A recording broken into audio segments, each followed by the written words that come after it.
Après une longue disette comme ça, c'était important ce début de saison de retrouver le chemin des filets parce que ça faisait vraiment longtemps. 985, c'est le nombre de minutes au cours desquelles Fabrice Domarcolino n'avait plus inscrit le moindre but sous les couleurs d'Angesco.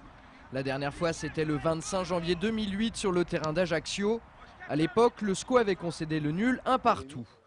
Vendredi soir dernier contre Nîmes, le Gabonais a mis fin à cette série de disettes personnelles. Entré en milieu de seconde période, il a même réalisé le premier doublé de sa carrière en professionnel. Il revient avec nous sur ces deux réalisations de la soirée. Sur la tornade de Paul, je m'arrache quand même parce que je pensais 1 mètre de retard sur Masso. Donc je me suis dit, je vais la frapper fort côté opposé de l'intérieur. Donc c'est ce que j'ai réussi bien, mais puis de voir la touche un peu, donc elle va doucement. J'ai attendu un moment pour jubiler un peu.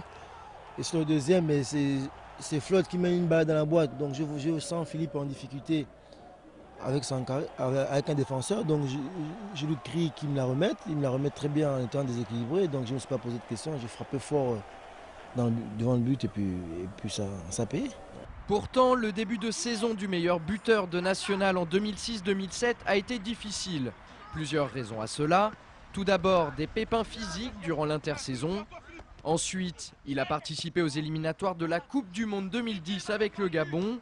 Du coup, Fabrice Domarcolino a pris du retard dans sa préparation et a logiquement perdu sa place de titulaire, un statut que l'attaquant angevin espère retrouver le plus rapidement possible.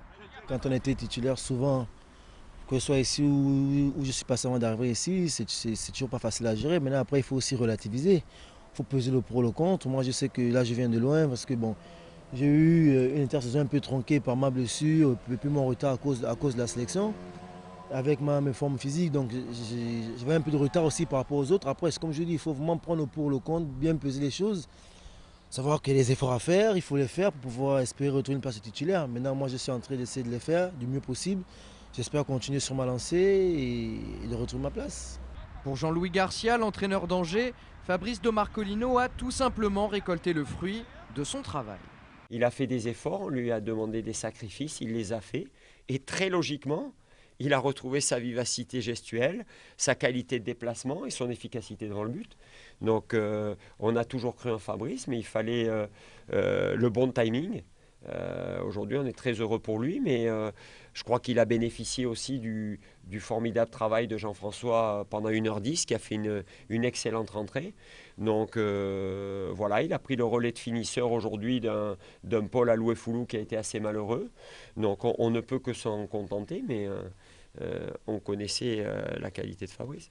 Lors des 3 dernières rencontres, Paul Aloué-Foulou n'a pas franchement été en réussite. Alors le retour gagnant de Domarco, comme l'appellent ses coéquipiers, tombe plutôt bien, tout comme celui de Jean-François Rivière.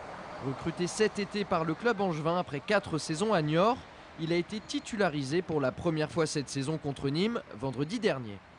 Ça a été, j'ai eu des bonnes sensations. Maintenant, je sais qu'on attend encore plus de moi et c'est pour ça qu'on va continuer à travailler. C'est pas un aboutissement en soi. Maintenant, il faut que j'arrive à enchaîner les matchs, à faire de bonnes performances et apporter ce dont pourquoi on m'a fait venir ici, quoi. Donc il faut continuer à travailler. Travailler, c'est ce à quoi les joueurs angevins vont se consacrer jusqu'à l'énorme rencontre qui les attend samedi face à Lens devant près de 30 000 personnes. Alors forcément, demain dans SCO News, on parlera de ce rendez-vous si important et sur la façon dont le SCO s'y est préparé.